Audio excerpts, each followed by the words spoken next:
7 de diciembre de 1941. La Segunda Guerra Mundial entra en su 27º mes. Tropas japonesas atacan Shanghái. El ejército alemán espera a las puertas de Moscú, dejando 6,5 millones de víctimas a su paso. La Alemania nazi controla Europa. Bajo asedio, Gran Bretaña espera ser atacada. A 5.000 kilómetros, Estados Unidos sigue en paz. El 76% de la población apoya la neutralidad. Pero a las 7:55, la paz se rompe. 360 aviones japoneses atacan Pearl Harbor.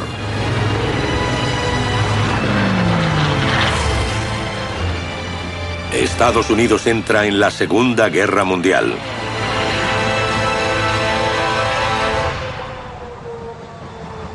Esta es la guerra de Estados Unidos como no se había visto antes. Desde el espacio.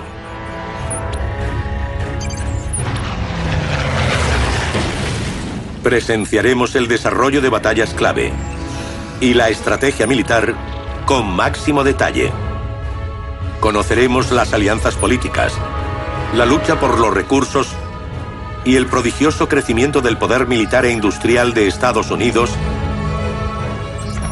que determinará el resultado del mayor conflicto armado de la historia.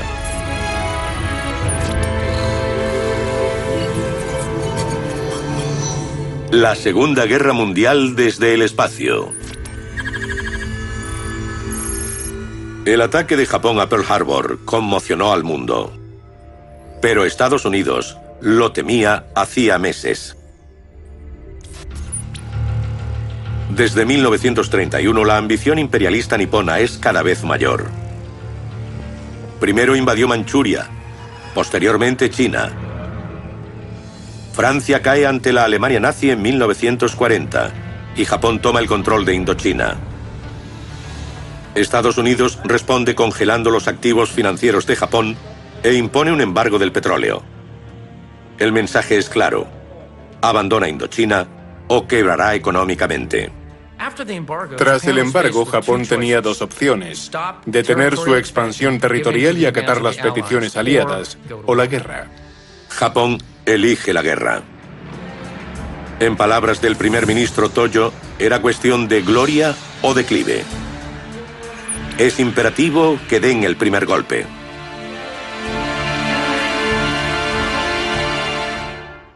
Los japoneses sabían que no podían mantener una guerra larga en el Pacífico. No tenían poder económico ni militar, pero estimaron que podrían darle un duro golpe a la flota estadounidense del Pacífico. Destruyendo la flota del Pacífico, la capacidad de Estados Unidos para responder durante tantos meses hubiese sido nula. Así que Pearl Harbor no fue un ataque a un símbolo, fue un ataque al poder estadounidense del Pacífico. Lo que la inteligencia estadounidense no podía ver se muestra ahora desde el espacio. La flota del almirante Yamamoto zarpa desde Japón para el mayor ataque de la historia. Evitando rutas de navegación y masas de tierra, se posiciona sin ser detectada a 500 kilómetros de su objetivo. En el punto perfecto, fuera del alcance de los radares, pero a una distancia óptima para una fuerza con 414 aviones muy avanzados. La joya de la corona, el Mitsubishi Zero. Era más rápido que los que habían usado antes, con una increíble maniobrabilidad y gran alcance. Pero aunque tenían buena tecnología, lo que importaba en Pearl Harbor eran los hombres, los pilotos. Los pilotos nipones habían participado ya en años de guerra, por lo que eran tripulantes muy experimentados. Además, habían planeado el ataque durante mucho tiempo. Habían hecho simulaciones y habían ensayado la acción tantas veces que decían que podían haberlo hecho a ciegas. A las 7:55 de la mañana se abalanza la primera oleada de bombarderos. Don Stratton estaba a bordo del USS Arizona. Supe de inmediato que eran aviones japoneses. Sabíamos que habían bombardeado Ford Island. Algo iba mal.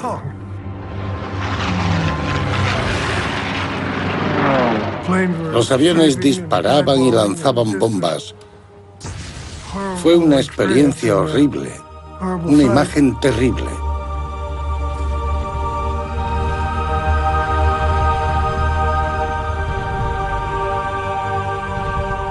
Un bombardero a gran altura soltó una bomba de 90 kilos. Devastó cuanto encontró. El impacto, el humo y el fuego eran horrendos. Fue como si perdieras tu casa.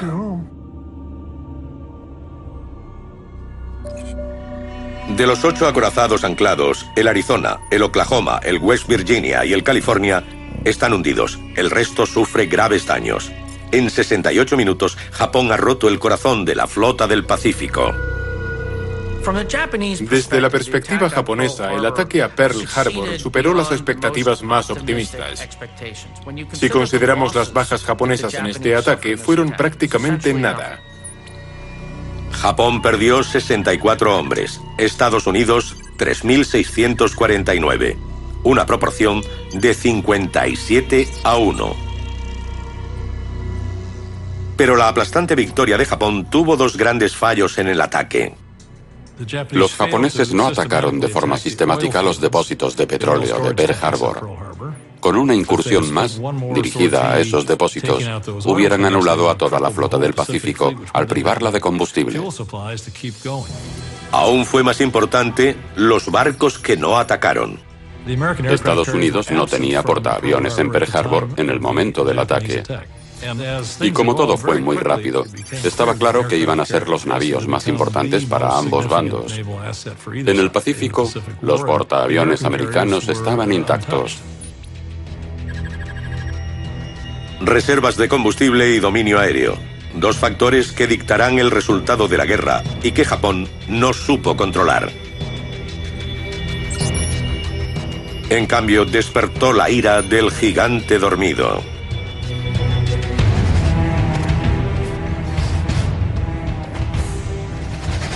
Pearl Harbor enfureció al pueblo estadounidense y también al ejército. Muchas bajas y la flota del Pacífico casi destruida. Si algo unió a la nación que antes estaba dividida sobre la guerra, fue Pearl Harbor. Fue como un revulsivo para los estadounidenses. El presidente Roosevelt ya no tenía que limitar sus opciones. Tenía una población que estaba rabiosa, unida y deseosa de vengarse de Japón. La era del aislacionismo ha terminado. Estados Unidos está en guerra y comienza su ascenso para convertirse en la nación más poderosa del planeta. Washington estimó que la victoria costaría $300.000 millones, 4,4 billones de hoy. Una vez y media el presupuesto federal del país. El gobierno recaudaría la mitad subiendo los impuestos. El resto dependería de la población. Recaudar 300.000 millones se consideró un reto insuperable porque la mitad de la población debía comprar bonos. Entramos en la guerra para ganarla. Es el bien contra el mal, y tú como individuo puedes marcar la diferencia. Para asegurar la participación, los publicistas de Nueva York reclutaron los mejores activos propagandísticos. Teníamos la maquinaria de Hollywood. Estados Unidos dominaba el mercado cinematográfico. Conocían el poder de los famosos. Más de 300 figuras del cine se unieron a la campaña Estrellas por Estados Unidos, que recorrió el país. En Chicago, dos grandes mítines recaudaron 15 millones en bonos. Y en Nueva York, un torneo de béisbol generó $56 millones. Al final de la guerra, habían recaudado $187.500 millones. Que todo el mundo persiguiera un objetivo y hacer esa transacción fue colosal. Estados Unidos y sus aliados necesitarán cada céntimo. 4 días después de Pearl Harbor, Alemania declara la guerra a Estados Unidos. Ahora se enfrentarán a 2 potencias bélicas en 2 frentes. Cuando Estados Unidos entró en la contienda, parecía que los agresores serían los vencedores. Visto desde el espacio, el peligro para Estados Unidos queda claro. Su flota está desorganizada y la base del Pacífico a merced de los japoneses. Al otro lado del planeta, su aliado más poderoso, Gran Bretaña, está acosada por la Alemania nazi.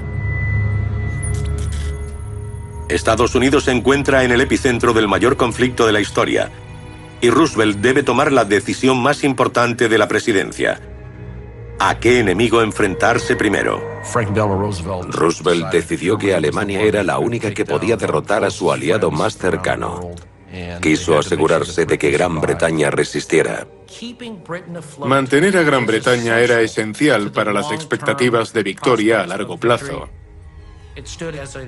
Era como el gran portaaviones que permitiría la invasión del continente. Si Gran Bretaña caía bajo dominio nazi, el resto sería casi imposible. Para Roosevelt, el futuro de Gran Bretaña es el futuro de la guerra. Pero tras 17 meses combatiendo sola, su supervivencia corre peligro. La única esperanza británica era mantener las rutas de abastecimiento, un frágil salvavidas que el almirante alemán Dönitz busca destruir. Gran Bretaña dependía de la importación de 5 millones de toneladas en suministros al mes. El almirante Dönitz estaba convencido de que si restaba 1 millón al mes, hundiría a Gran Bretaña. Las armas más letales de Dönitz son los submarinos U-Boot, capaces de recorrer miles de kilómetros sumergidos y armados con cañones de cubierta, minas y torpedos, son el arma perfecta para someter a Gran Bretaña. Cuando atacaban, casi 9 toneladas de mercancías acababan en el fondo marino. Con un solo torpedo, por el vacío generado por la detonación, rompían un barco en 2. Es la diferencia entre ser apuñalado o que te rompan la espalda. Es brutal. Churchill organiza convoyes para proteger la flota mercante. La respuesta de Dönitz es devastadora. El almirante Dönitz introdujo la Rudeltaktik, o táctica manada de lobos. Rudel significa manada. Y en lugar de atacar con un solo submarino como hacían antes, disponían los sumergibles en líneas de patrulla y mediante señales de radio se reunían en manada para aniquilar las defensas del convoy. Los resultados fueron devastadores. Si una manada te daba caza, perdías más de la mitad del convoy. En 12 meses, 900 barcos hundidos y solo 29 sumergibles destruidos. Una guerra de desgaste que iba perdiendo Gran Bretaña. Churchill sabía en 1940 que para seguir con la guerra necesitaba a Estados Unidos. No podría solo. Churchill presiona a Roosevelt para recibir la ayuda americana.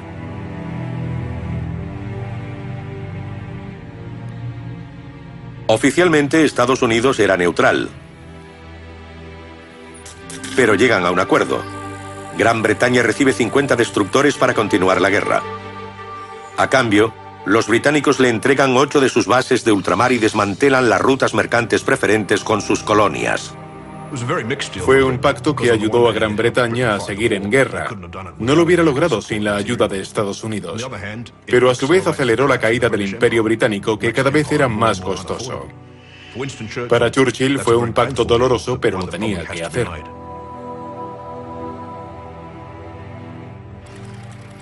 Diciembre de 1941. Estados Unidos entra en la guerra. En su primer acto bélico se une a Gran Bretaña en la Batalla del Atlántico. Una estrategia que acabaría en desastre. Cuando Estados Unidos entra en la guerra, la Batalla del Atlántico dio un giro negativo para los aliados. La cifra de barcos aliados hundidos fue astronómica.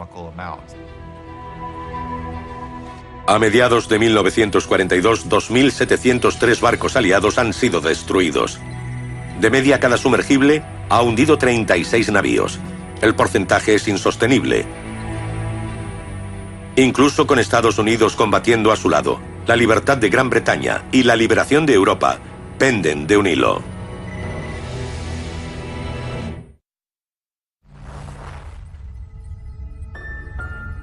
Mediados de 1942, Gran Bretaña sigue atenazada por la amenaza de los submarinos alemanes. El promedio de destrucción de navíos estadounidenses es alarmante. Para cambiar esta tendencia, los aliados deben tomar la delantera en la guerra de inteligencia.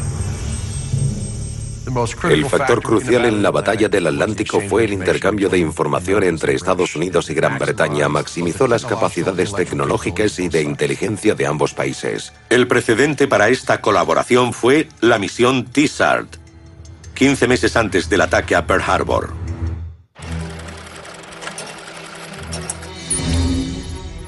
Con la invasión nazi aparentemente inevitable, Henry T-SART, director del Comité Aeronáutico Británico, convence a Churchill para compartir con Estados Unidos todas las innovaciones científicas que poseen a cambio de acceso a sus cadenas de producción. Los documentos se guardan en una caja que parte desde Gran Bretaña y llega a Washington, D.C. en septiembre de 1940. Esta caja fue descrita por un oficial como la mercancía más valiosa que habían recibido. La caja contenía un memorándum sobre la viabilidad de la bomba atómica, diseños de motores de reacción, cohetes, sobrealimentadores, miras giroscópicas, dispositivos de detección de submarinos, depósitos de combustible autosellantes, explosivos plásticos y quizá la invención más importante de la Segunda Guerra Mundial: el magnetrón número 12.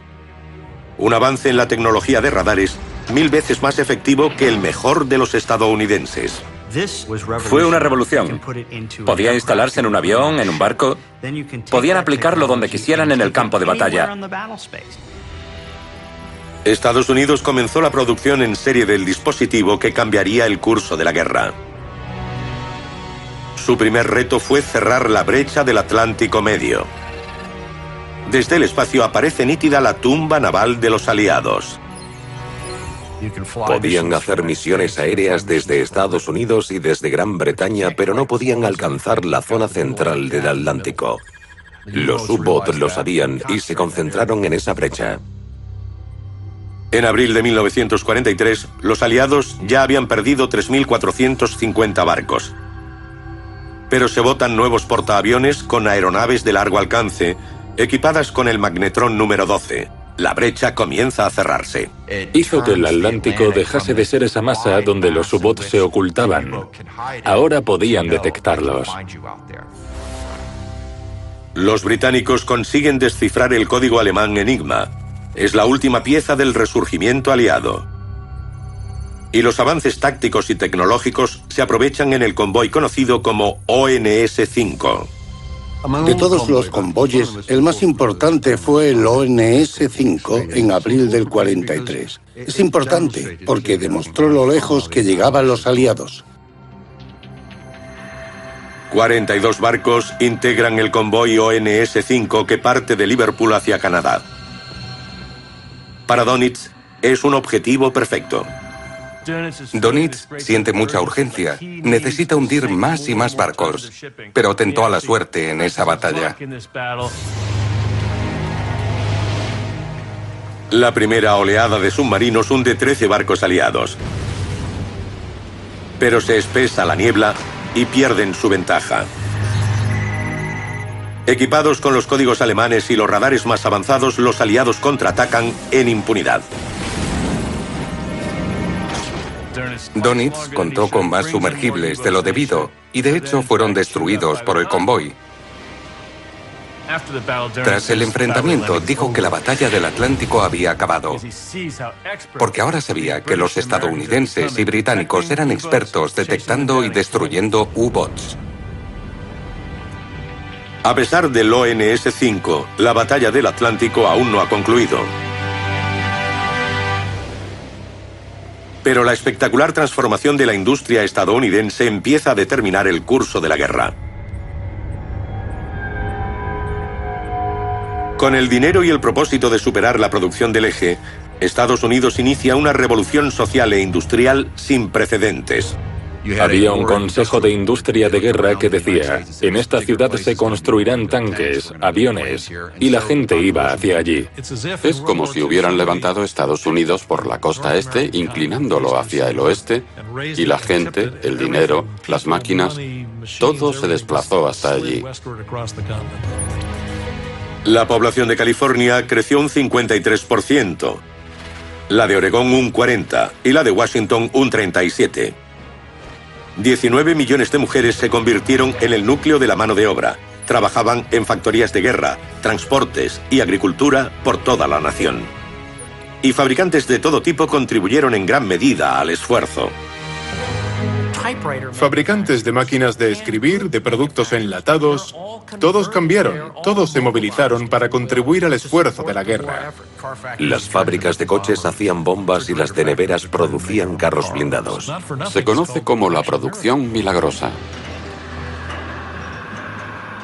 La industria norteamericana produce 87.000 barcos y lanchas de desembarco, 100.000 carros de combate y blindados, 300.000 aviones, 2 millones de camiones, 20 millones de fusiles y armas cortas y 41.000 millones de balas.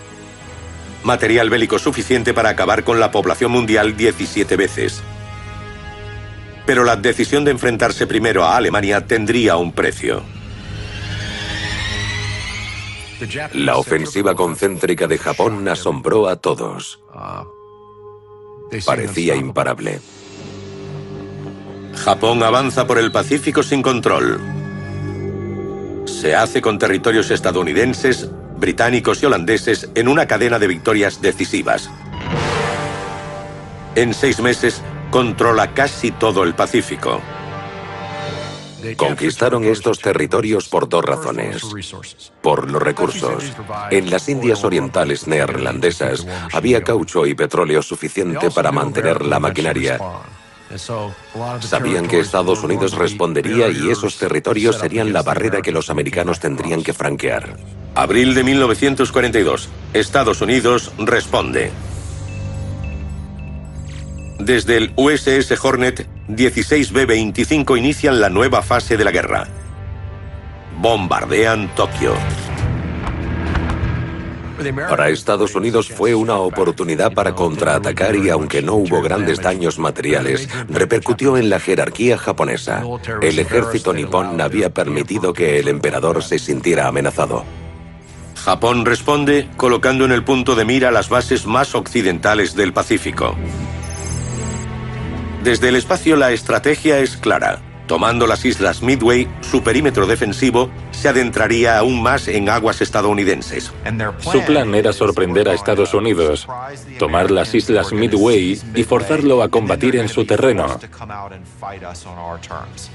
El problema para los japoneses fue que los estaban esperando.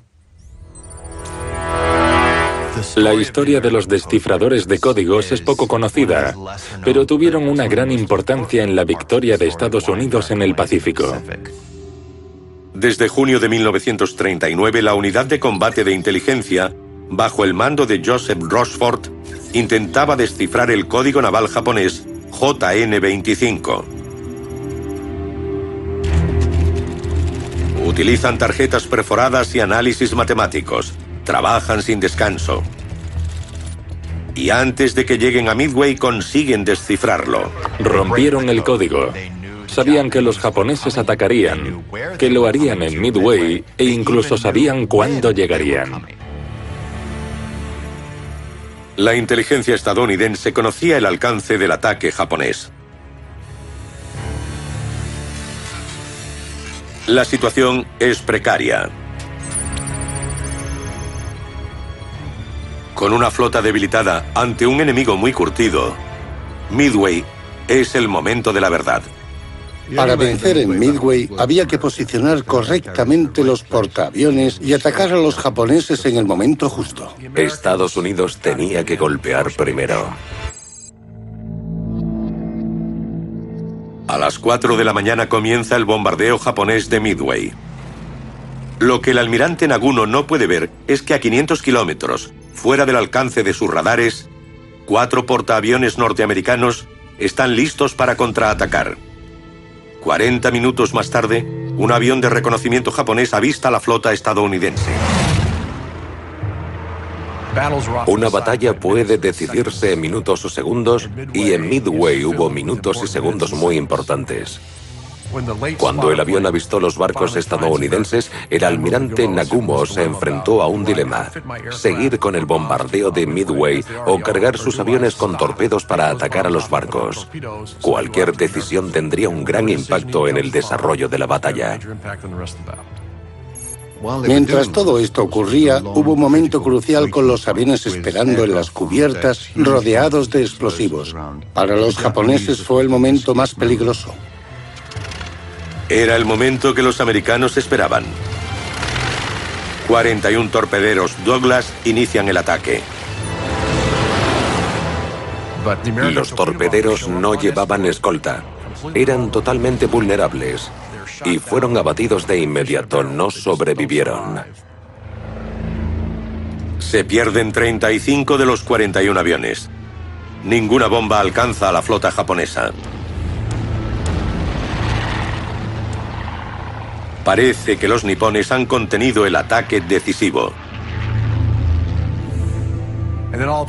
Pero de repente llegaron los bombarderos en picado y todo cambió. Una segunda oleada de bombarderos en picado entra en acción. Los barcos japoneses no tenían protección aérea, con las cubiertas llenas de aviones, torpedos y bombas. Eran como antorchas para encender. Los bombarderos atacan 3 portaaviones nipones que resultan destruidos en unos minutos. Cuando el último portaaviones es destruido, han muerto 250 pilotos de élite japoneses. El equilibrio de poder se inclina espectacularmente a favor de Estados Unidos. Teníamos 7 portaaviones en construcción y ellos solo 1, y no podían reemplazarlos, lo que significó que estarían a la defensiva el resto de la guerra. En el teatro global de la guerra, el control del aire está demostrando ser uno de los factores determinantes para la victoria. Al otro lado del planeta, los primeros ataques estadounidenses a los nazis llegan del cielo. Las principales ciudades europeas son el nuevo frente de la guerra. 6 meses después de Pearl Harbor, los frentes de la Segunda Guerra Mundial están en un punto de inflexión. Estados Unidos y sus aliados han detenido el impulso del ataque alemán en la batalla del Atlántico y han frenado la expansión territorial de Japón con la decisiva victoria en Midway. En junio de 1942, los primeros bombarderos estadounidenses llegan a Gran Bretaña. Se suman a una feroz batalla por la supremacía aérea que se libra sobre Europa desde el estallido de la guerra.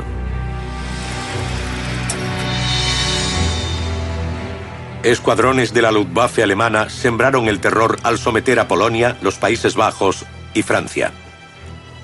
La caída de Francia en 1940 demostró la superioridad de la guerra relámpago. Se temía que Alemania fuera imparable. Con la ocupación nazi casi completa, Hitler envía a la Luftwaffe contra el último contrincante, Gran Bretaña. Y es imperativo que la RAF resista. El interés de los británicos era sobrevivir. 10 de julio de 1940, comienza la batalla de Inglaterra. La Luftwaffe golpea las defensas y las principales ciudades inglesas.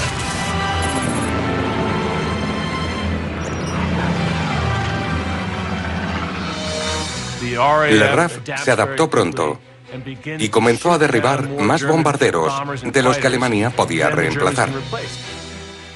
Abatieron 1.900 aeronaves alemanas en 113 días. Es un desgaste insostenible. Hitler se vio obligado a abandonar la batalla de Inglaterra y empezó a acumular fuerzas para la invasión de la Unión Soviética. La batalla de Inglaterra es la primera gran derrota de Hitler en la guerra. El poder aéreo es la nueva norma de la guerra moderna. Roosevelt ordena la fabricación de grandes unidades de aeronaves. En la planta de Ford de Willow Run, en Michigan, se ensamblan 8.500 bombarderos. Producen en total más de 127.000 y 13.600 son enviados a Gran Bretaña.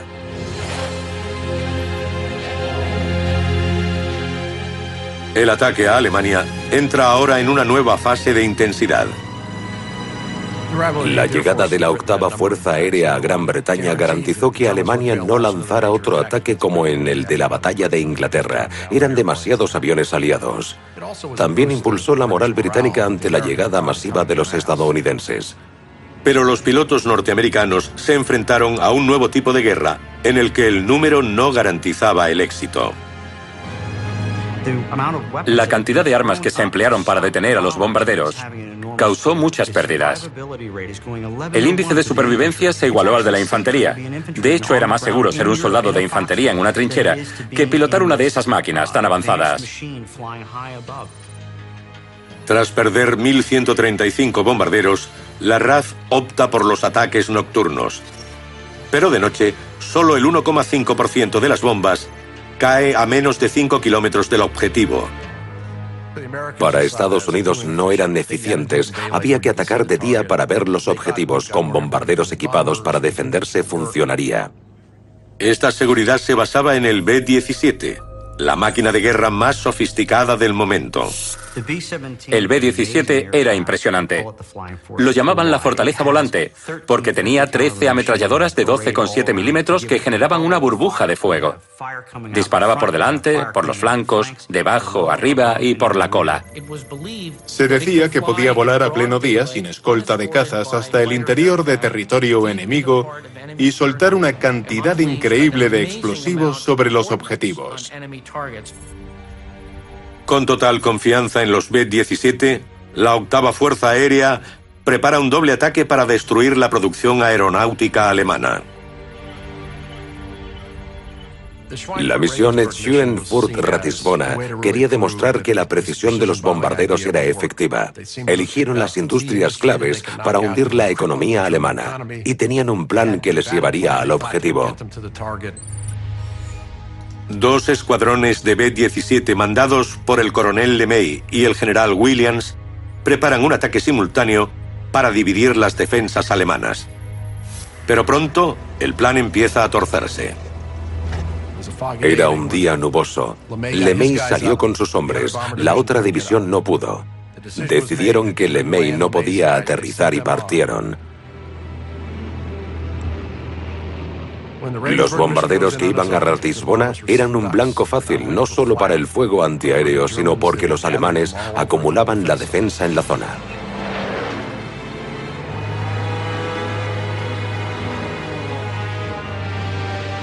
Los que iban a Schweinfurt llegaron más tarde que los que iban a Ratisbona, y los alemanes pudieron reorganizarse, rearmarse y atacar con dureza.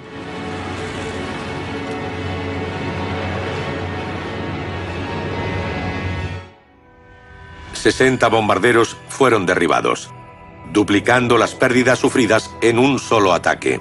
El problema de los aliados fue que se tomaron lo de la fortaleza flotante en serio. Creían que podían defenderse con sus ametralladoras y sin escolta. Y no funcionó.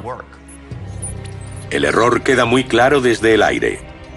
El alcance de los cazas de escolta era limitado y solo cubrieron parte del trayecto, dejando a los bombarderos totalmente expuestos. Pero todo cambió con el P-51.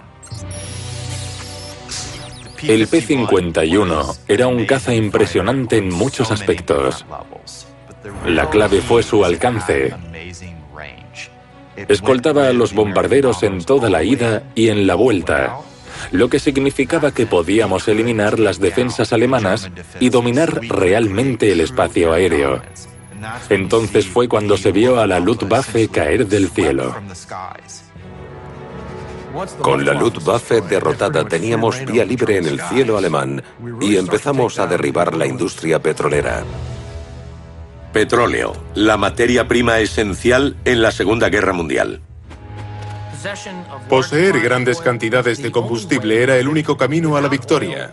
Sin él, los ejércitos mecanizados no podían luchar. Desde el espacio se aprecia la lucha por las reservas de petróleo.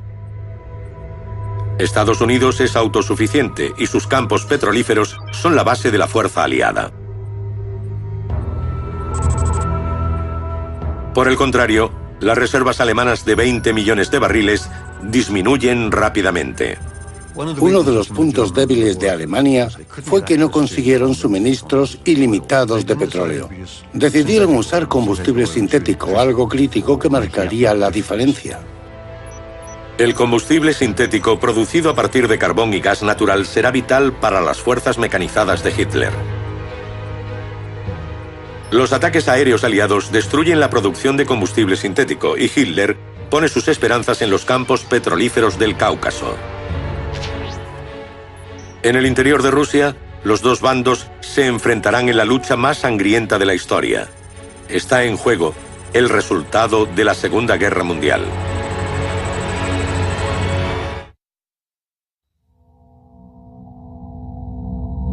Septiembre de 1940. Mientras Estados Unidos permanece neutral, Hitler controla el centro de Europa. Pero en el cielo británico, el implacable avance nazi es detenido. Es una derrota que obliga a Hitler a volver su atención hacia su máximo objetivo, la conquista y aniquilación de la Unión Soviética.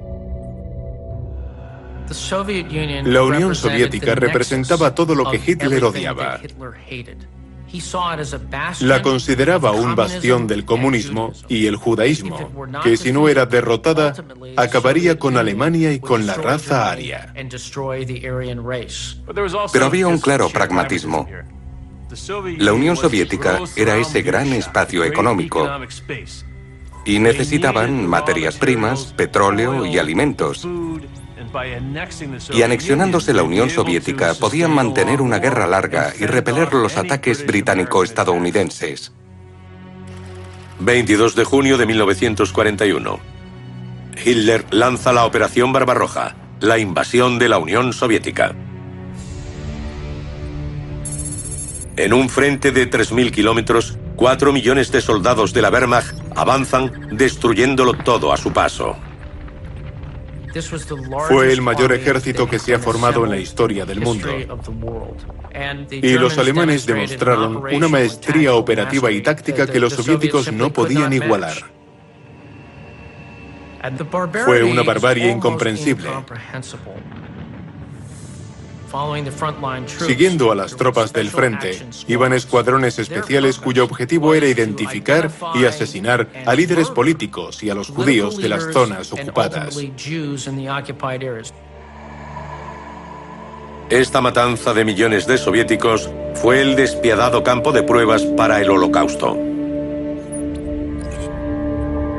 Las SS aceleraron el genocidio de judíos y otros considerados indeseables. Más de 9 millones de personas son exterminadas. Fue la industrialización de los asesinatos en masa. Fue algo que no ocurrió ni en la Edad Media. En el invierno de 1941, el atroz avance está a punto de lograr su objetivo.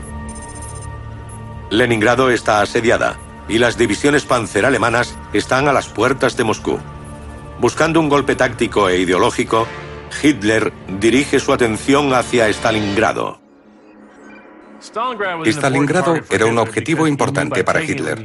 Ocuparla era como insultar a Stalin, que intentaría recuperarla desgastando así al Ejército Rojo. Pero además porque le permitía dirigirse al Cáucaso, tomar las regiones petrolíferas y lograr que Alemania fuera autosuficiente. Ambos bandos se juegan demasiado en la batalla de Stalingrado. Para Hitler, un fracaso en Stalingrado era un golpe enorme para el mito nazi y un golpe enorme para la propia guerra. Del mismo modo, Joseph Stalin no permitiría de ningún modo una derrota, ni retroceder. Rendirse o ceder terreno sería para él el más duro castigo. La Luftwaffe lanza 1.000 toneladas de bombas sobre Stalingrado antes de que 2,5 millones de soldados entren en combate. La fiereza de la batalla de Stalingrado fue algo infernal. Era normal que las batallas se desarrollaran en ciertas partes de la ciudad o en las manzanas, pero no en las plantas de los edificios. En ciertos casos, los refuerzos soviéticos avanzaban sin armas, enfrentándose a la muerte. Aún así, continuaban llegando. En el fragor de la batalla, el Ejército Rojo emprende la Operación Urano. Lo que el alto mando nazi no pudo ver se muestra desde el espacio. Cerca de 1 millón de soldados soviéticos flanquearon las posiciones alemanas antes de cortar la retaguardia enemiga. La Operación Urano fue una absoluta sorpresa. De repente, Stalingrado estaba rodeada.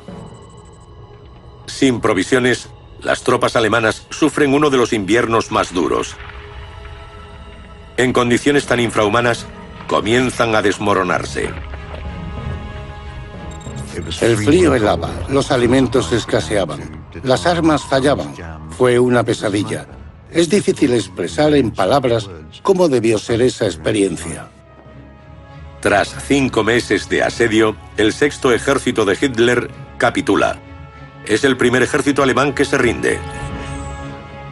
En total casi 2 millones de bajas, pero para los soviéticos la situación cambia. La moral de los soviéticos no podía estar más alta. Los prisioneros alemanes desfilaron por Moscú. Eso demostró que los soldados nazis no eran superhombres, sino soldados que se rendían y que no pudieron con la determinación de los soldados soviéticos. Para Hitler, la derrota es devastadora, pero ataca de nuevo. Adolf Hitler trató de recuperar la iniciativa estratégica para cerrar una brecha, una bolsa en torno a Kursk. Visto desde arriba, el objetivo de Hitler es claro: cerrar la bolsa, concentrar a sus fuerzas y recuperar la iniciativa. Para los aliados es crucial que los rusos resistan.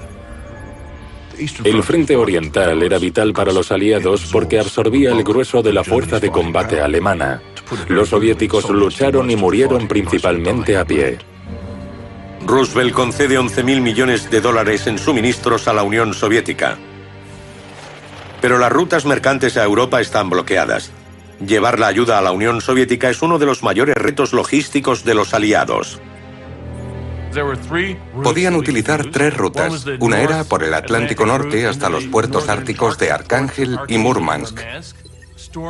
Mares turbulentos, hielo, difícil de llegar. Otra cruzando el Pacífico hasta Vladivostok. Pero debían descargarlo todo en Siberia y cargarlo de nuevo en el Transiberiano, que era un medio lento. Y la tercera, por el Cabo de Buena Esperanza. Y desde Irán hasta el sur de Rusia. La ruta hasta el Golfo Pérsico es crucial, pero su viabilidad es una tarea monumental. Construimos una cadena de suministro desde cero. No había infraestructuras, no había puertos, y había que construirlos.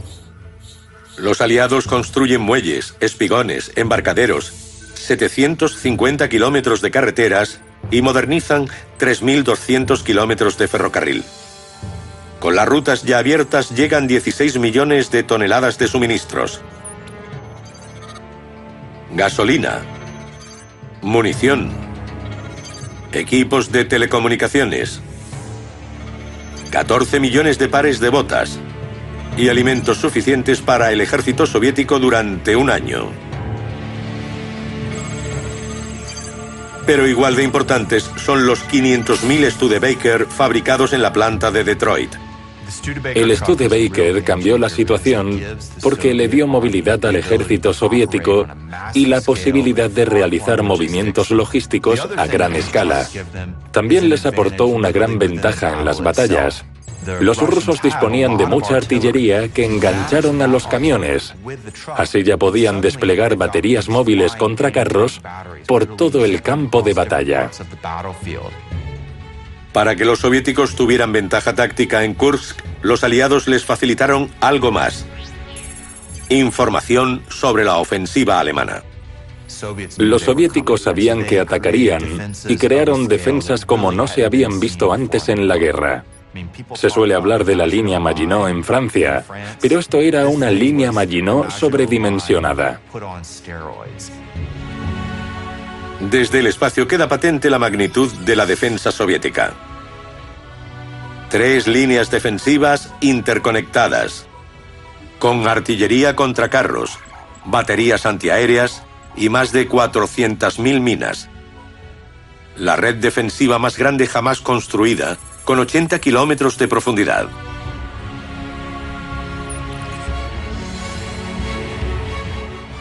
...5 de julio de 1943... Más de 2.000 carros y 2 millones de soldados combaten.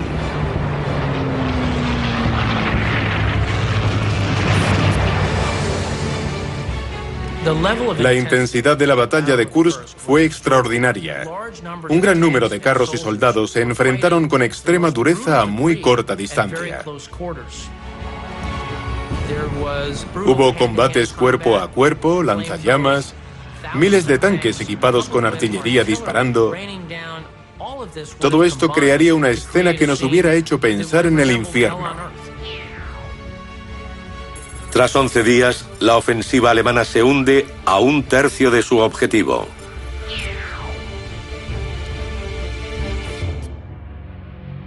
El intento de Hitler para derrotar a la Unión Soviética ha fracasado. La peor pesadilla de Hitler se hizo realidad. Ahora Alemania tenía 2 frentes en una guerra de desgaste. Stalin toma la iniciativa en el frente oriental a un precio muy alto. Los 9 millones de bajas soviéticas. Por el contrario, ningún soldado estadounidense ha pisado aún los campos de batalla europeos. Stalin estaba muy molesto con los aliados porque retrasaban la apertura de un segundo frente. Asumió que fue una conspiración, que Churchill y Roosevelt lucharían contra el último soviético y que británicos y estadounidenses cruzarían el canal para recoger los trofeos que habían ganado con sus medios humanos y materiales. Antes de una invasión europea a gran escala, Roosevelt decide enviar sus tropas al norte de África. La campaña en el norte de África fue una prueba de fuego para el ejército norteamericano, que aún tendría que enfrentarse al ejército alemán de una forma más significativa. Confiado y sin experiencia, el ejército norteamericano recibe un bautismo de fuego que hará temblar sus cimientos. El desastre del paso de Kasserine fue trascendental.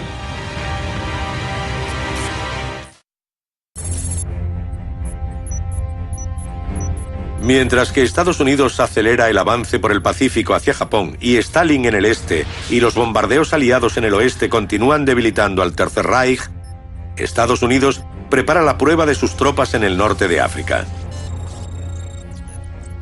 Participarán en campañas en el desierto que se libran desde hace 2 años. 10 de junio de 1940. La Italia de Benito Mussolini se une al eje y con Alemania planean expulsar a Gran Bretaña del norte de África. El norte de África era un frente vital para Gran Bretaña. Era el nexo con el Imperio Británico. Una victoria franco-italiana les abriría paso a los campos petrolíferos sin explotar de Oriente Próximo y asediarían el canal de Suez, la puerta hacia el Imperio Británico. Había que protegerlo a toda costa. Al mover tanto equipamiento tenían que utilizar rutas marítimas, al igual que hoy. Septiembre de 1940. El eje comienza la invasión. Durante 2 años hacen retroceder a los británicos, pero el avance es detenido tras la derrota del mariscal de campo Rommel en el Alamein. Aprovechando la victoria, Churchill le pide apoyo a Roosevelt, pero sus asesores tienen dudas. Inicialmente, la mayoría de los militares de alto rango vieron la campaña del norte de África como una desviación del objetivo principal, una pérdida de tiempo. Finalmente, Roosevelt desoye a sus consejeros. Enviar fuerzas estadounidenses al norte de África quizá fuera la decisión estratégica más importante de la guerra. Tuvimos un lugar donde desembarcar las tropas y llevarlas a la batalla contra unidades secundarias alemanas, y no las que estaban en Europa. Fue un movimiento brillante. Desde el ataque a Pearl Harbor se estaba formando un gran ejército estadounidense ansioso por entrar en combate. La gente hacía cola en las oficinas de reclutamiento. Todos estábamos enfadados. Me gradué en febrero y tenía mi uniforme en marzo. Pensábamos que el país había sido ultrajado y todos queríamos hacer algo al respecto. Voluntarios y reclutas nutren las filas para convertir a Estados Unidos en la mayor potencia militar del mundo. Antes de la guerra, el número de soldados, incluida la Fuerza Aérea, estaba muy por debajo de 200.000 y se multiplicó por 40 en 6 años. Durante la guerra, las Fuerzas Armadas contaron con 16 millones de hombres, el 13% de la población. Con este gran ejército, Estados Unidos prepara la Operación Torch. Entonces, la mayor invasión anfibia de la historia. De hecho, fue un importante ensayo para el día D. Fue descomunal y logísticamente extremadamente compleja. Fue un reto monumental, porque aún no habían ganado la batalla del Atlántico. Y había que escoltar tropas, munición y material desde Estados Unidos al norte de África. Desplazar las tropas desde Gran Bretaña por aguas patrulladas por submarinos alemanes y desembarcarlas en tierra hostil.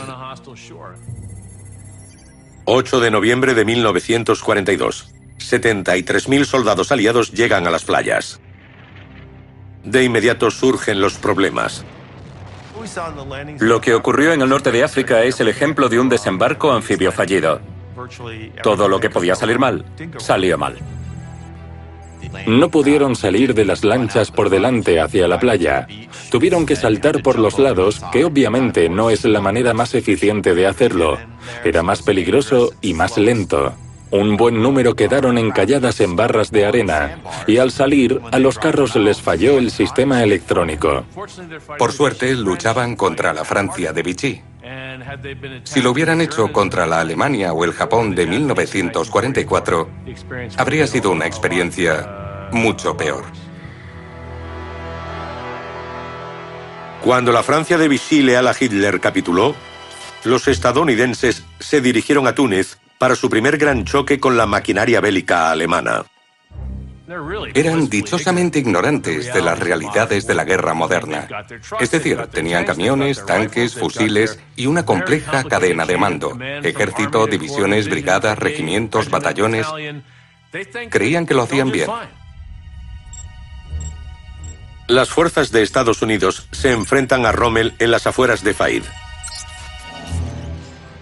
En un primer avance, persiguen a los Panzer en retirada. Pero veamos la táctica maestra de Rommel desde el espacio. Los Panzer son reclamos que atraen a las tropas americanas a una trampa. Cayeron en la táctica de pinza de los alemanes, que tenían muy buenas armas, como el 88. El cañón de 88 milímetros era literalmente un arma contra carro excelente. No solo tenía más alcance, sino que su tasa de destrucción era increíble, prácticamente letal. Esa cosa era diabólica. En muchos casos, los estadounidenses o se rendían o soltaban las armas y echaban a correr. La actuación, por decirlo sutilmente, fue pésima. Las fuerzas estadounidenses son empujadas al paso de Kasserine, donde las inexpertas unidades sucumben bajo el continuo ataque. Organizar un ejército de 16 millones de efectivos con tanta rapidez implicó que en los conflictos hubiera soldados en primera línea que no sabían cómo era una guerra.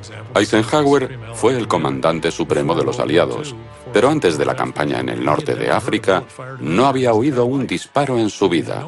No tenía experiencia en combate.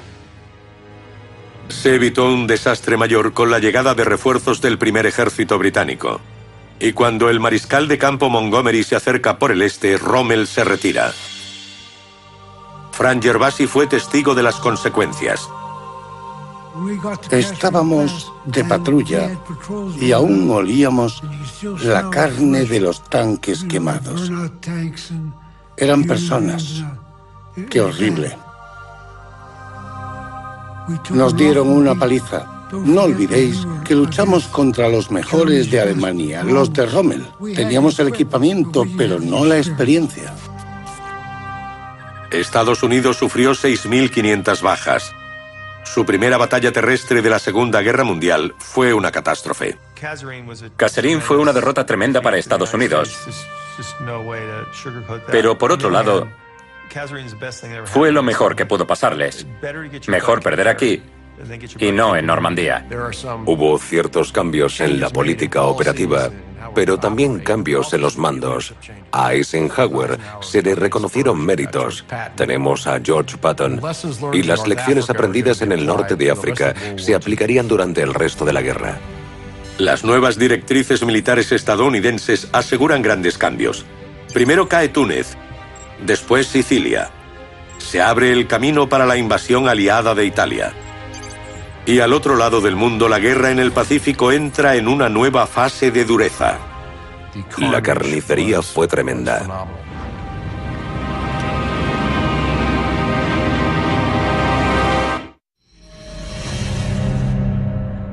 Partiendo de las cenizas de Pearl Harbor, la maquinaria bélica norteamericana está alcanzando su máximo potencial. Se enfrenta a 3 enemigos en 3 continentes. En el Pacífico, las tropas han aumentado un 457% y la flota se ha triplicado. Con esta gran fuerza, Estados Unidos emprende el ataque final contra Japón. La estrategia se basó en un doble ataque. El almirante Nimitz con la Marina en el Pacífico Central y el general MacArthur con gran parte de las fuerzas del suroeste del Pacífico se aproximaron a Japón por diferentes ejes. La flota del almirante Nimitz es la mayor de la historia, el arma perfecta para destruir el bastión defensivo de Japón. Era una flota gigantesca de portaaviones, destructores y acorazados rápidos, apoyada por un gran número de barcos de abastecimiento, petroleros, barcos hospital. Era algo letal y la encarnación de la industrialización. El objetivo es Saipán, una de las Islas Marianas.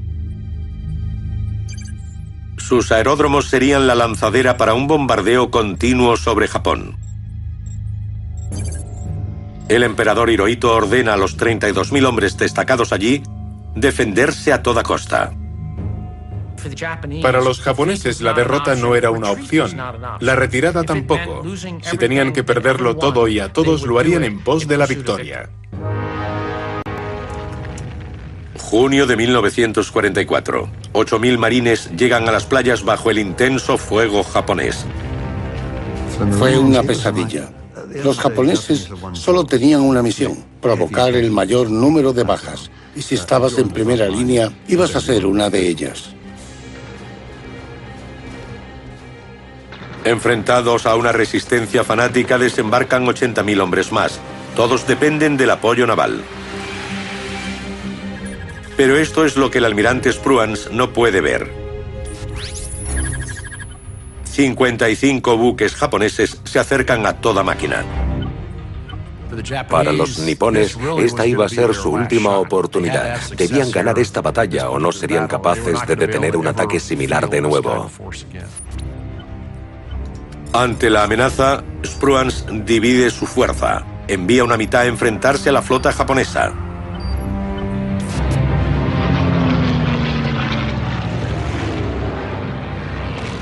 Durante el combate, la superioridad tecnológica norteamericana queda patente gracias a los 480 nuevos Hellcat.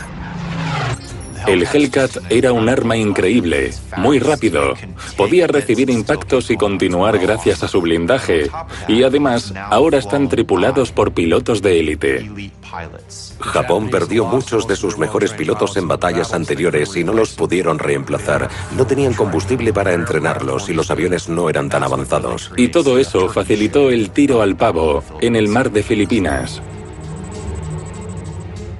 En las 8 horas siguientes, son abatidos 429 aviones japoneses y solo 29 estadounidenses. una proporción de 15-1. El número de pilotos japoneses derribados será significativo porque tras la batalla de las Marianas, los portaaviones japoneses dejan de ser un factor en la Guerra del Pacífico. En tierra, los estadounidenses siguen encontrando una feroz resistencia. La Guerra del Pacífico fue una guerra amarga y cruel. Pero en Saipán quedó claro hasta qué punto llegaba la ferocidad y la capacidad de los japoneses para resistir. Hay historias espeluznantes. Introducían bidones de gasolina en las cuevas donde se escondían los japoneses y los detonaban porque no podían hacer que se rindieran. El fervor suicida no se limitó a los soldados. 8.000 civiles japoneses se quitaron la vida. Los estadounidenses no podían creer lo que estaban viendo. Eran suicidios en masa de civiles japoneses, incluso mujeres y niños. Hubo madres que mataron a sus hijos en lugar de rendirse. Cuando cae Saipán, 3.400 estadounidenses han muerto, y de las 46.000 bajas japonesas, la mitad fueron suicidios de civiles. Una pequeña muestra de lo que estaba por llegar. Enero de 1945. El general de la Fuerza Aérea Curtis LeMay llega a las Marianas. La Guerra del Pacífico está a punto de intensificarse. Curtis LeMay creía que no debían dudar ni ser moderados al destruir al enemigo. Y la forma más efectiva de hacerlo era mediante un bombardeo estratégico masivo. Quería destruir el poder industrial de Japón. Pero la mecha que encendió el fuego para destruir la industria resultaron ser casas habitadas. 9 de marzo. Más de 300 B-29 llegan a Tokio. Descargan 1.665 toneladas de bombas incendiarias M69 sobre la ciudad de Madera. Es el ataque aéreo más destructivo de la historia de la humanidad. Los japoneses llamaron más tarde a los primeros ataques la Noche de la Nieve Negra, por los escombros y el impacto que supuso en sus vidas. El jefe de los bombarderos dijo que se podía ver el fuego a 240 kilómetros. El asfalto se fundía en las calles, los cristales caían derretidos de los edificios. La tripulación estaba sorprendida de los resultados. Los astilleros de cola dijeron que vieron gente quemándose y ríos cubiertos de napalm. Los médicos japoneses no sabían si lo que flotaba en los ríos eran cuerpos o trozos de madera. 40.000 kilómetros cuadrados arrasados. Un infierno que dejó 90.000 civiles muertos y a más de 1 millón sin hogar. Al otro lado, en el Atlántico, las fuerzas aliadas se preparan para otro decisivo avance en la liberación de Europa. Para los aliados, el día D representaba la derrota o la victoria de toda la guerra. Pero el resultado no estaba claro.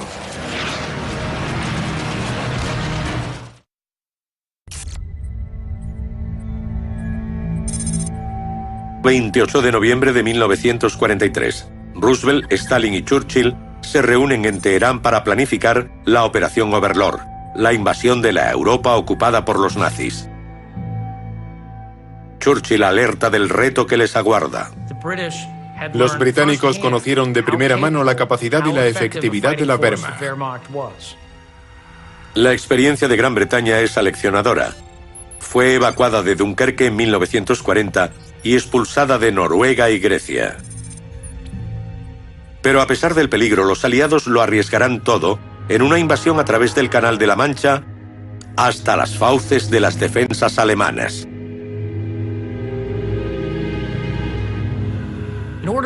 Para que el día D fuera un éxito, debían darse 4 factores diferenciados. Primero, los aliados necesitaban el empuje de los hombres y el equipamiento para llegar a la playa y seguir reforzando la cabeza de playa cuando el desembarco fuera seguro. Segundo, supremacía aérea. Los aliados debían evitar que los alemanes reforzaran sus posiciones en las cabezas de playa. Además, necesitarían una gran ofensiva soviética para que Alemania quedara entre los dos ejércitos invasores. Y finalmente contaban con el elemento sorpresa. Si Alemania hubiese sabido que llegaba la invasión, seguramente habría fracasado. Para ganar la guerra de inteligencia, los aliados montaron la Operación Fortitude. Podría decirse que la Operación Fortitude sigue siendo el gran plan de engaño de la guerra moderna. En una maniobra de distracción, un ejército simulado de 11 divisiones fantasma y supuestamente mandado por Patton se acuartela frente a Calais. Tenían que hacer ver al alto mando alemán que la invasión partiría desde Calais, la ruta más corta a través del canal. Tenían tanques ficticios, pistas de aterrizaje ficticias, hangares ficticios, y dejaron que los aviones alemanes de reconocimiento sobrevolaran la zona para que pensaran que desde aquí lanzarían el ataque principal. La operación engaña a los alemanes. La verdadera fuerza de invasión se prepara en secreto.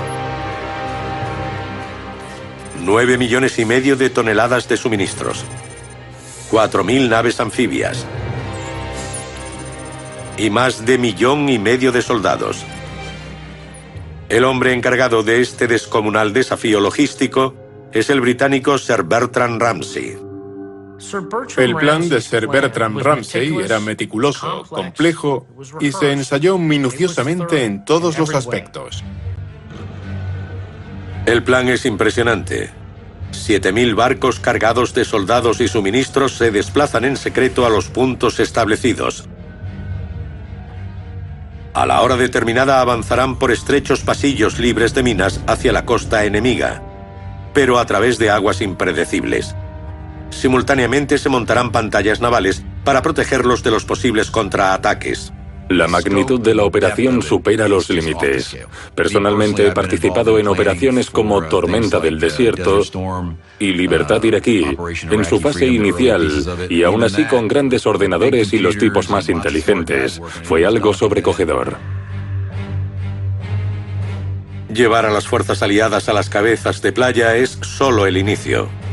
Allí les aguarda el muro atlántico de Hitler, una red defensiva de 2.500 kilómetros considerada por el Führer como infranqueable. Era una combinación de todo. Millones de minas, defensas específicas diseñadas para romper el fondo de las lanchas de desembarco. Había búnkeres con ametralladoras para fuego cruzado, cañones de 152 milímetros, de todo. Una terrible obra maestra. Había tropas que llevaban allí años vigilando cualquier acercamiento a las playas. Podía haber contraataques, eran maestros en eso, había incertidumbre.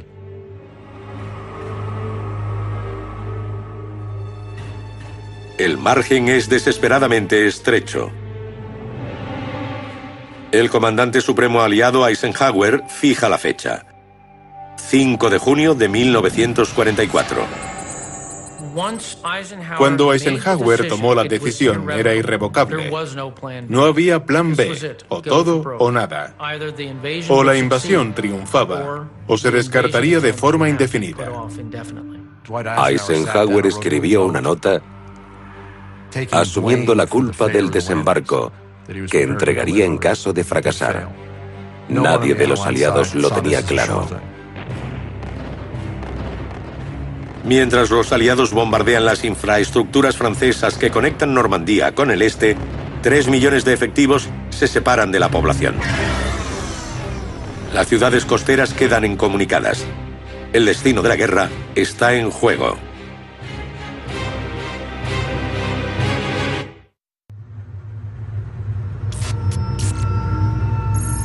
Tras 24 angustiosas horas de retraso debido al mal tiempo, Overlord, la operación aliada más importante de la Segunda Guerra Mundial, se pone en marcha. Pero antes de que la armada parta hacia Normandía, los aliados llevan a cabo la fase final del engaño. Para convencer a Alemania de que la invasión partiría de Calais, bombarderos británicos a baja altura lanzaron toneladas de lluvia metálica antirradar. Eso creó un ejército enorme en los radares alemanes. Y ese ejército fantasma, que se habían imaginado por documentos y fases ficticias, empezó a cobrar vida. Hizo que los planes defensivos alemanes fueran un caos. Con la maniobra de distracción en marcha, las fuerzas invasoras se dirigen a sus objetivos. 5 playas y un emplazamiento artillero en Pointe-du-Hoc. Por delante de los transportes, un bombardeo aéreo y naval castiga las defensas costeras. A pesar de ello, los hombres que van en las lanchas de desembarco llegan bajo un intenso fuego alemán.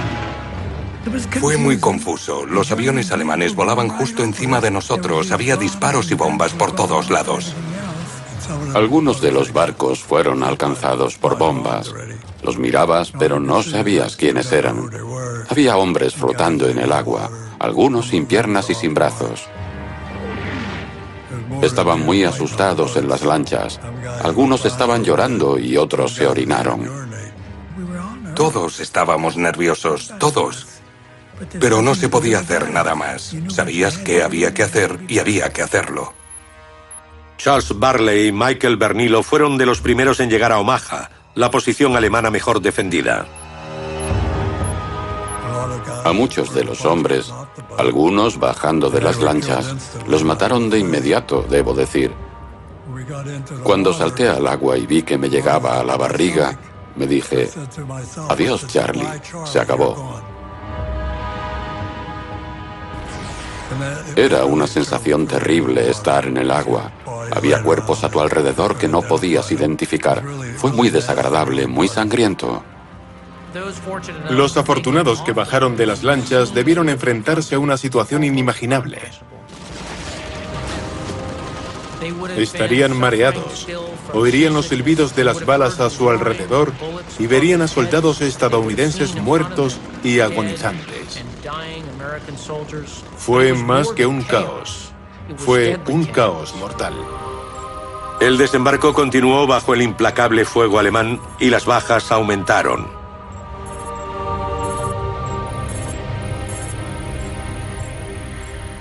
Pero tras 15 horas de combate, todas las cabezas de playa estaban tomadas. Pointe-du-Hoc caería al día siguiente. Los aliados sufrieron 10.000 bajas, pero con la sangre derramada se consiguió casi lo imposible. Se habían afianzado en la Europa ocupada por los nazis. Para Hitler fue la peor pesadilla que le pudo pasar. Básicamente, firmamos el certificado de defunción de la Alemania nazi el 6 de junio del 44. Después de semanas de aglomeración en la costa de Normandía, el avance posterior superó las expectativas. Un éxito debido a las líneas de abastecimiento que llegaban al frente. La conexión entre Francia y el depósito militar británico fueron los puertos artificiales Mulberry. Desembarcaron 2,5 millones de hombres, 4 millones de toneladas de suministros y 500.000 vehículos en los primeros 10 meses. Impulsando la ofensiva, la Operación Pluto, un oleoducto bajo el mar de 120 kilómetros que suministraba hasta 3.800 metros cúbicos de combustible al día. Hacer llegar tantos millones de litros de combustible es algo que no se repetirá en el futuro. Lo que consiguieron quizás sea algo único en la historia. Desde el espacio la velocidad del avance es asombrosa. 19 de agosto. París es liberada, seguida de Rouen, Verdún, Amberes y Bruselas. En septiembre alcanzan la línea Sigfrido, en la frontera de Alemania. Hitler lanza su contraataque final en la batalla de las Ardenas. A pesar del gran número de bajas, los aliados vencen y la Alemania nazi está al borde del abismo. La apuesta de Hitler en la batalla de las Ardenas abocó el final del Reich. Esta era la última fuerza operativa que tenía, que pudo modificar el ritmo de cualquiera de los frentes, el este o el oeste. Y cuando la malgastó, la conquista del Tercer Reich al año siguiente fue inevitable. La guerra en Europa se acerca a su clímax. Y al otro lado del mundo, el cerco a Japón también está cerca de un final sangriento. Cada isla tomada tiene un coste cada vez más alto. En cada fase, la fiereza e intensidad de las defensas japonesas aumentaron. Los suicidios tácticos de Saipan se multiplicaron en Iwo Jima.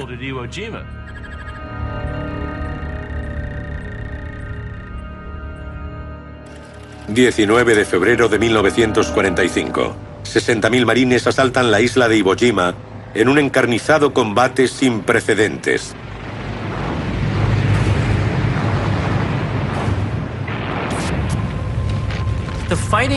La batalla de Iwo Jima es posiblemente la más agresiva que el ejército estadounidense haya sufrido. No hubo castigo suficiente para que los japoneses perdieran su voluntad. Esencialmente, decidieron que iban a morir allí. Y cuando te enfrentas a esas intenciones suicidas, puede que las tácticas que hayas utilizado previamente no funcionen. Por eso utilizamos lanzallamas, napalm, tanques a corta distancia, un tipo de combate que subió el nivel de violencia con respecto a otros de la guerra, algo difícil de imaginar. Cuando Iwo Jima cae, Japón ha perdido 20.000 hombres. Estados Unidos 23.000. La primera vez que supera a su enemigo en número de bajas. Mientras los aliados preparan la invasión de Okinawa, la futura lanzadera para la invasión de Japón, los riesgos para ambos bandos siguen aumentando. Las defensas japonesas de Okinawa sabían que no resistirían, no podían ganar. Pero esperaban que si provocaban las suficientes bajas, Estados Unidos no invadiría Japón o al menos conseguirían un mejor acuerdo de paz. 1 de abril de 1945. La flota estadounidense se aproxima al objetivo. Su dimensión no tiene igual en la Guerra del Pacífico. Okinawa fue una gran empresa militar de escala similar al día D, la dimensión de la fuerza de invasión de la flota. 1.200 buques de guerra apoyan a 3 fuerzas de ataque anfibias que llegan a las playas. Más de 170.000 hombres desembarcan sorprendentemente sin oposición. Ocultos de los estadounidenses, hay 97.000 defensores japoneses listos para atacar con fiereza sin precedentes. Cogían a los soldados japoneses y usaban sus cuerpos como arma. Los soldados nipones portando bombas de 10 kilos se lanzaban contra los tanques. 6.000 defensores suicidas atacaron a los marines armados con lanzas de bambú y pistolas. Si queremos, se podría comparar con los terroristas suicidas. Pero si pensamos que todas las unidades japonesas estaban tan comprometidas como para suicidarse en masa en lugar de rendirse, es un obstáculo militar formidable.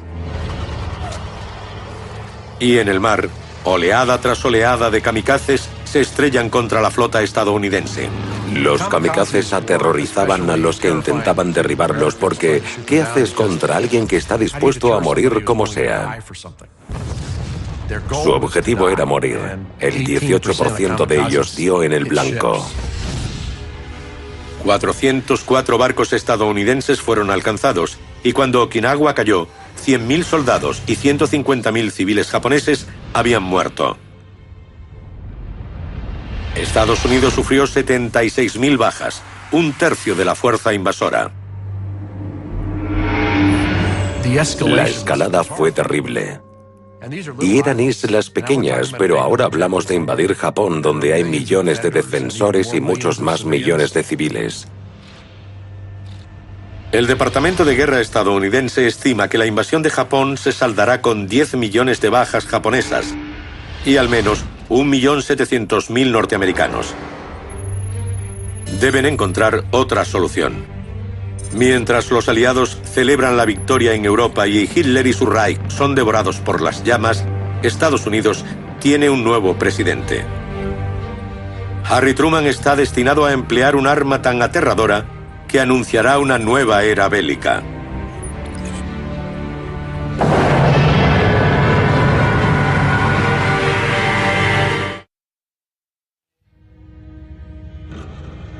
La guerra ha asolado al mundo durante 6 años. Alemania e Italia han sido derrotadas. Solo Japón continúa luchando y resistiendo a los aliados. Pero una nueva arma está a punto de hacer que la Segunda Guerra Mundial llegue a su final. Diciembre de 1938. Científicos alemanes fisionan el átomo liberando 200 millones de voltios. Albert Einstein alerta al presidente Roosevelt sobre el programa atómico de Hitler. Comienza la carrera por la bomba atómica. Estados Unidos, en colaboración con el Reino Unido y Canadá, inicia el proyecto Manhattan.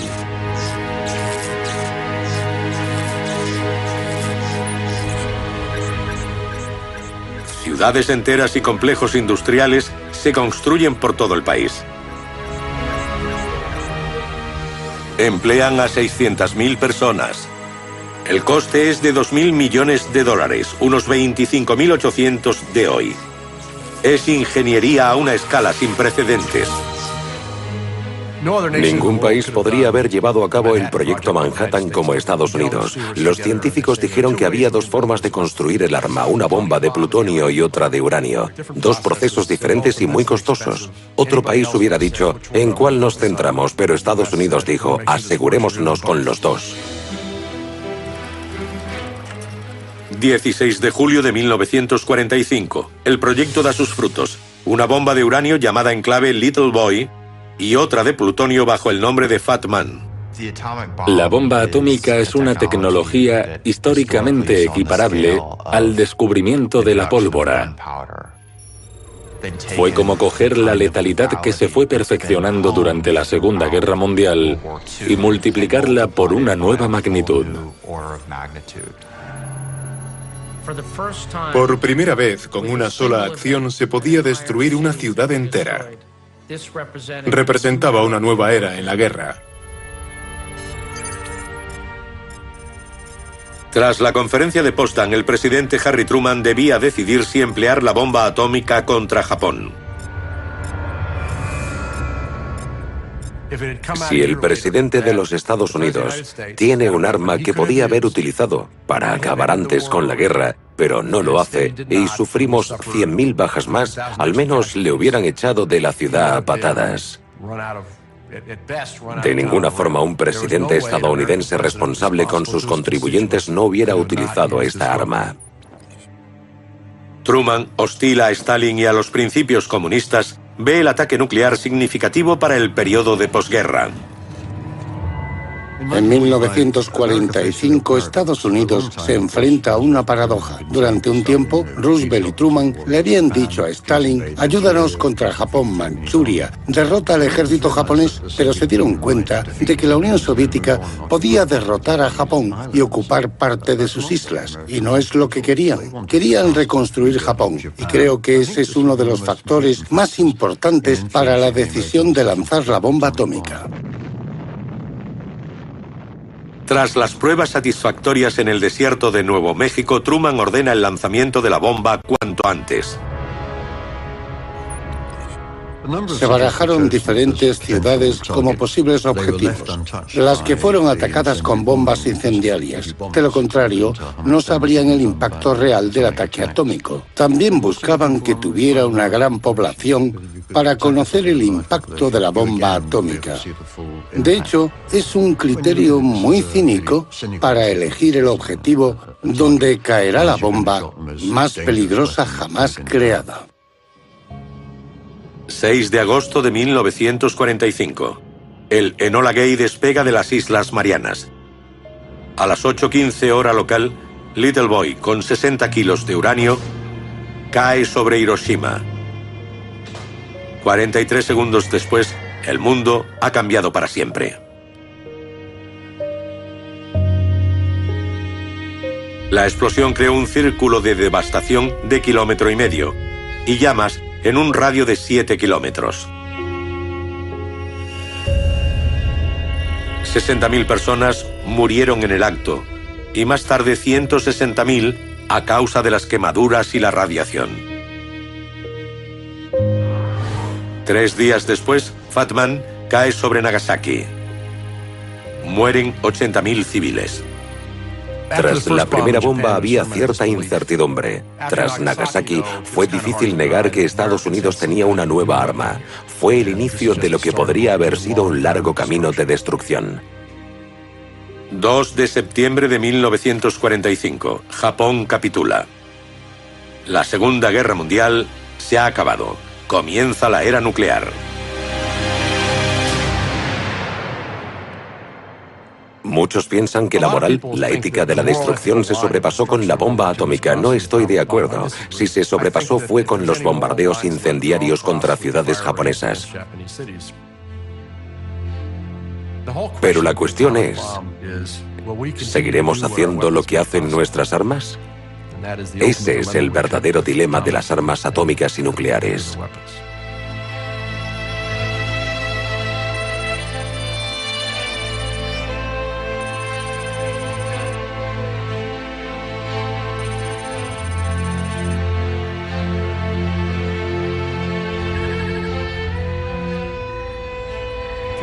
Si preguntas quién ganó la guerra, y si con eso quieres decir quién contribuyó más a la victoria final con su esfuerzo, no fue Estados Unidos, fue la Unión Soviética. Los soviéticos perdieron 25 millones de personas, Estados Unidos 405.399 militares y muy pocos civiles. Pero si preguntas quién ganó la guerra y quieres decir quién acabó mejor posicionado y recogió los mejores frutos de la victoria, entonces la respuesta es Estados Unidos. Durante los 6 años de guerra, Estados Unidos pasó de la 17ª potencia militar a ser la primera. Sus bases en el extranjero pasaron de 14 a 30.000 en todo el planeta. Duplicó el Producto Nacional Bruto y se convirtió en el mayor acreedor del mundo, dirigiendo la mitad de la producción y poseyendo 2/3 de las reservas de oro. Dominó la economía mundial, controló la formación de las Naciones Unidas y lanzó al mundo a la globalización que quería. Ya no puede volver a la fase aislacionista, eso desapareció para siempre. No sé si hoy pensamos en cómo nos afectó, pero como resultado de la Segunda Guerra Mundial, estamos en un mundo del que no podemos escapar. Lo sepamos o no.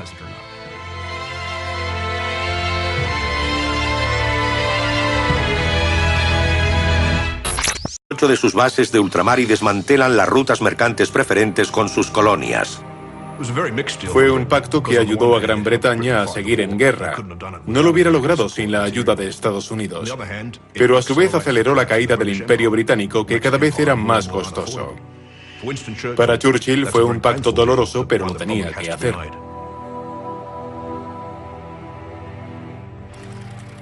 Diciembre de 1941. Estados Unidos entra en la guerra. En su primer acto bélico se une a Gran Bretaña en la Batalla del Atlántico. Una estrategia que acabaría en desastre. Cuando Estados Unidos entra en la guerra, la Batalla del Atlántico dio un giro negativo para los aliados. La cifra de barcos aliados hundidos fue astronómica. A mediados de 1942, 2.703 barcos aliados han sido destruidos. De media, cada sumergible ha hundido 36 navíos. El porcentaje es insostenible. Incluso con Estados Unidos combatiendo a su lado, la libertad de Gran Bretaña y la liberación de Europa penden de un hilo.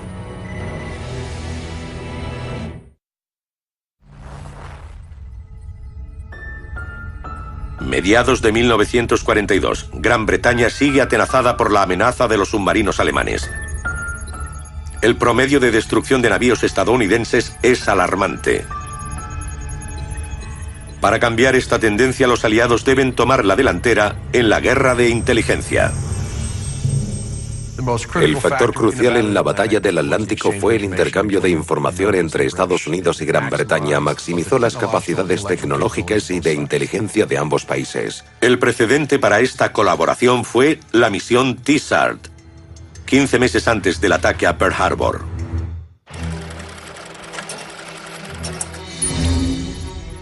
Con la invasión nazi aparentemente inevitable, Henry T-SART, director del Comité Aeronáutico Británico, convence a Churchill para compartir con Estados Unidos todas las innovaciones científicas que poseen a cambio de acceso a sus cadenas de producción. Los documentos se guardan en una caja que parte desde Gran Bretaña y llega a Washington, D.C. en septiembre de 1940. Esa caja fue descrita por un oficial como la mercancía más valiosa que habían recibido. La caja contenía un memorándum sobre la viabilidad de la bomba atómica, diseños de motores de reacción, cohetes, sobrealimentadores, miras giroscópicas, dispositivos de detección de submarinos, depósitos de combustible autosellantes, explosivos plásticos y quizá la invención más importante de la Segunda Guerra Mundial: el magnetrón número 12. Un avance en la tecnología de radares 1000 veces más efectivo que el mejor de los estadounidenses. Fue una revolución. Podía instalarse en un avión, en un barco. Podían aplicarlo donde quisieran en el campo de batalla. Estados Unidos comenzó la producción en serie del dispositivo que cambiaría el curso de la guerra. Su primer reto fue cerrar la brecha del Atlántico Medio. Desde el espacio aparece nítida la tumba naval de los aliados. Su flota está desorganizada y la base del Pacífico a merced de los japoneses. Al otro lado del planeta, su aliado más poderoso, Gran Bretaña, está acosada por la Alemania nazi. Estados Unidos se encuentra en el epicentro del mayor conflicto de la historia, y Roosevelt debe tomar la decisión más importante de la presidencia: ¿a qué enemigo enfrentarse primero? Roosevelt decidió que Alemania era la única que podía derrotar a su aliado más cercano. Quiso asegurarse de que Gran Bretaña resistiera. Mantener a Gran Bretaña era esencial para las expectativas de victoria a largo plazo. Era como el gran portaaviones que permitiría la invasión del continente. Si Gran Bretaña caía bajo dominio nazi, el resto sería casi imposible. Para Roosevelt, el futuro de Gran Bretaña es el futuro de la guerra. Pero tras 17 meses combatiendo sola, su supervivencia corre peligro. La única esperanza británica era mantener las rutas de abastecimiento, un frágil salvavidas que el almirante alemán Dönitz busca destruir. Gran Bretaña dependía de la importación de 5 millones de toneladas en suministros al mes. El almirante Dönitz estaba convencido de que si restaba 1 millón al mes, hundiría a Gran Bretaña. Las armas más letales de Dönitz son los submarinos U-Boot, capaces de recorrer miles de kilómetros sumergidos y armados con cañones de cubierta, minas y torpedos. Son el arma perfecta para someter a Gran Bretaña. Cuando atacaban, casi 9 toneladas de mercancías acababan en el fondo marino. Con un solo torpedo, por el vacío generado por la detonación, rompían un barco en dos. Es la diferencia entre ser apuñalado o que te rompan la espalda. Es brutal. Churchill organiza convoyes para proteger la flota mercante. La respuesta de Dönitz es devastadora. El almirante Dönitz introdujo la Rudeltaktik, o táctica manada de lobos. Rudel significa manada. Y en lugar de atacar con un solo submarino como hacían antes, disponían los sumergibles en líneas de patrulla y mediante señales de radio se reunían en manada para aniquilar las defensas del convoy. Los resultados fueron devastadores. Si una manada te daba caza, perdías más de la mitad del convoy. En 12 meses, 900 barcos hundidos y solo 29 sumergibles destruidos. Una guerra de desgaste que iba perdiendo Gran Bretaña. Churchill sabía en 1940 que para seguir con la guerra necesitaba Estados Unidos. No podría solo. Churchill presiona a Roosevelt para recibir la ayuda americana.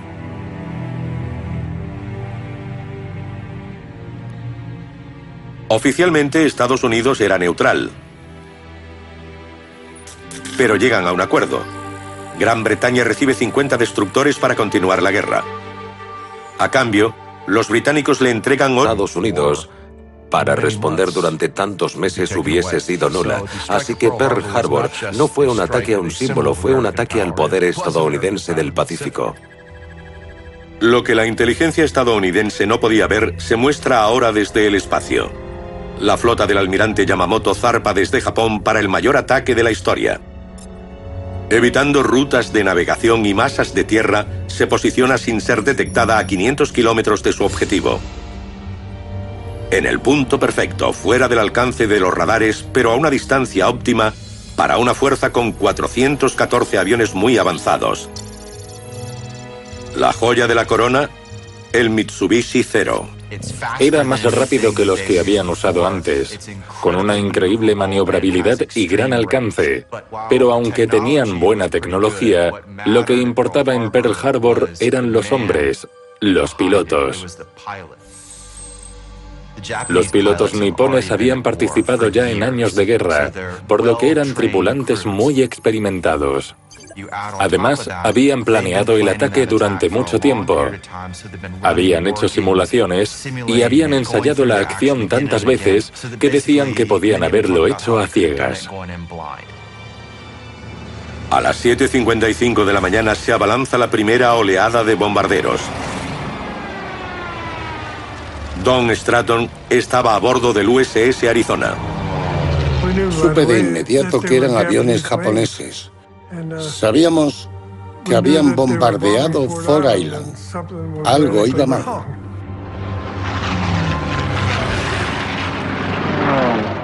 Los aviones disparaban y lanzaban bombas. Fue una experiencia horrible, una imagen terrible.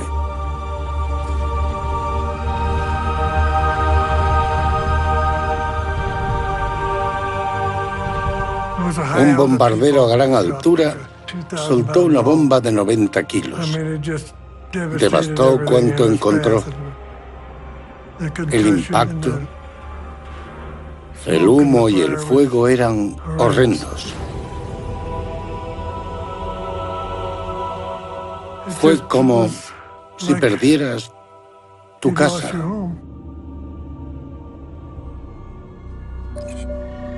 De los 8 acorazados anclados, el Arizona, el Oklahoma, el West Virginia y el California están hundidos. El resto sufre graves daños.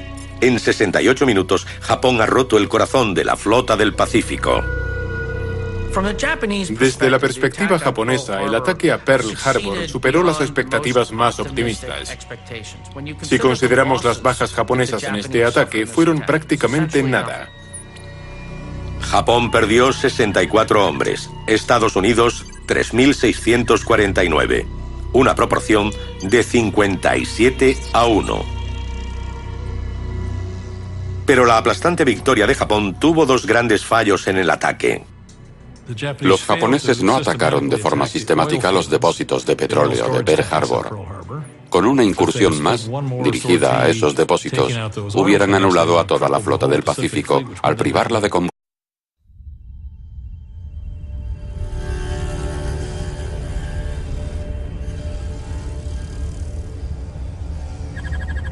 7 de diciembre de 1941.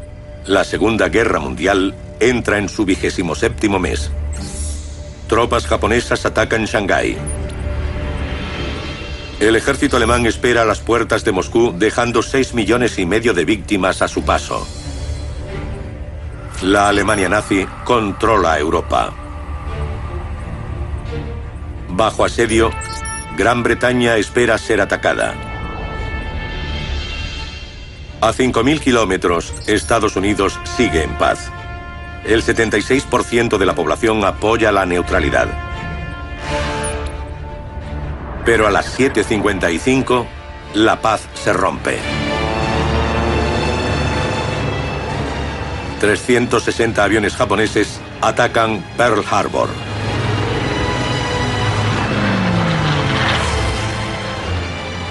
Estados Unidos entra en la Segunda Guerra Mundial.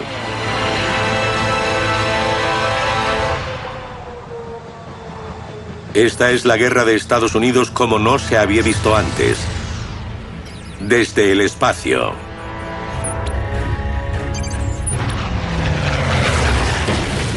Presenciaremos el desarrollo de batallas clave y la estrategia militar con máximo detalle. Conoceremos las alianzas políticas, la lucha por los recursos y el prodigioso crecimiento del poder militar e industrial de Estados Unidos, que determinará el resultado del mayor conflicto armado de la historia.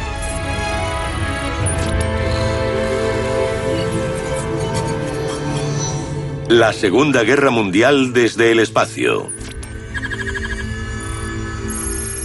El ataque de Japón a Pearl Harbor conmocionó al mundo. Pero Estados Unidos lo temía hacía meses. Desde 1931 la ambición imperialista nipona es cada vez mayor. Primero invadió Manchuria, posteriormente China. Francia cae ante la Alemania nazi en 1940 y Japón toma el control de Indochina. Estados Unidos responde congelando los activos financieros de Japón e impone un embargo del petróleo. El mensaje es claro: abandona Indochina o quebrará económicamente. Tras el embargo, Japón tenía dos opciones: detener su expansión territorial y acatar las peticiones aliadas, o la guerra. Japón elige la guerra. En palabras del primer ministro Tojo, era cuestión de gloria o declive. Es imperativo que den el primer golpe.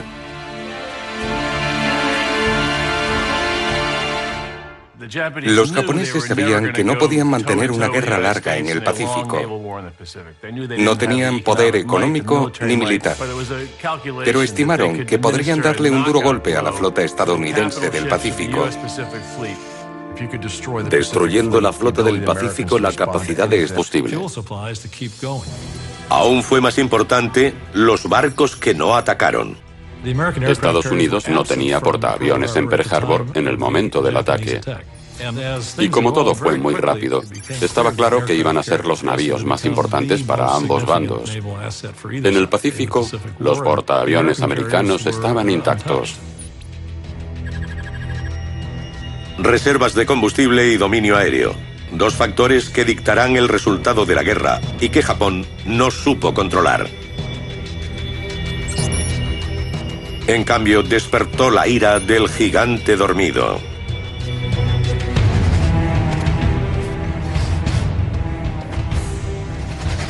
Pearl Harbor enfureció al pueblo estadounidense y también al ejército. Muchas bajas y la flota del Pacífico casi destruida. Si algo unió a la nación que antes estaba dividida sobre la guerra, fue Pearl Harbor. Fue como un revulsivo para los estadounidenses. El presidente Roosevelt ya no tenía que limitar sus opciones. Tenía una población que estaba rabiosa, unida y deseosa de vengarse de Japón. La era del aislacionismo ha terminado.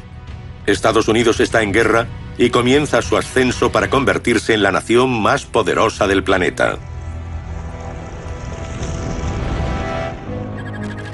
Washington estimó que la victoria costaría $300.000 millones, 4,4 billones de hoy. Una vez y media el presupuesto federal del país. El gobierno recaudaría la mitad subiendo los impuestos. El resto dependería de la población. Recaudar 300.000 millones se consideró un reto insuperable porque la mitad de la población debía comprar bonos. Entramos en la guerra para ganarla. Es el bien contra el mal, y tú como individuo puedes marcar la diferencia. Para asegurar la participación, los publicistas de Nueva York reclutaron los mejores activos propagandísticos. Teníamos la maquinaria de Hollywood. Estados Unidos dominaba el mercado cinematográfico. Conocían el poder de los famosos. Más de 300 figuras del cine se unieron a la campaña Estrellas por Estados Unidos, que recorrió el país. En Chicago, 2 grandes mítines recaudaron 15 millones en bonos. Y en Nueva York, un torneo de béisbol generó 56 millones de dólares. Al final de la guerra, habían recaudado 187.500 millones de dólares. Que todo el mundo persiguiera un objetivo y hacer esa transacción fue colosal. Estados Unidos y sus aliados necesitarán cada céntimo. 4 días después de Pearl Harbor, Alemania declara la guerra a Estados Unidos. Ahora se enfrentarán a 2 potencias bélicas en 2 frentes. Cuando Estados Unidos entró en la contienda, parecía que los agresores serían los vencedores. Visto desde el espacio, el peligro para Estados Unidos queda claro.